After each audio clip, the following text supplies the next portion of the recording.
સમાચાર ડાંગથી પ્રાપ્ત થઈ રહ્યા છે। ઇકો સેન્સિટિવ ઝોનને લઈને ડાંગમાં વિવાદ થયો છે। ઇકો સેન્સિટિવ ઝોનને રદ કરવાની માંગ ઉઠી છે।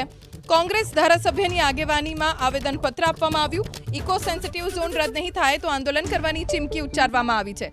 ઉમરગામથી અંબાજી સુધી આદિવાસી સમાજને સાથે રાખીને આંદોલનની ચીમકી ઉચ્ચારવામાં આવી છે।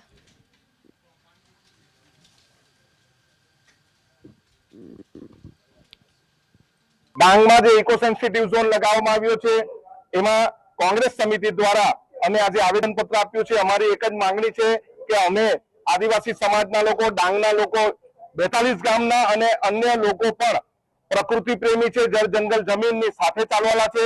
અમારા વિસ્તારને ઇકો સેન્સિટિવ ઝોન જો લગાવવામાં આવશે તો ગામના લોકોને રહેવાનું દુષ્કર થશે।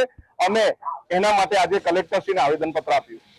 ડાંગમાં જે ઇકો સેન્સિટિવ ઝોન લગાવવામાં આવ્યો છે એમાં કોંગ્રેસ સમિતિ દ્વારા અમે આજે આવેદનપત્ર આપ્યું છે। અમારી એક જ માંગણી છે કે અમે આદિવાસી સમાજના લોકો, ડાંગના લોકો, 42 ગામના અને અન્ય લોકો પણ પ્રકૃતિ પ્રેમી છે, જળ જંગલ જમીનની સાથે ચાલવાના છે।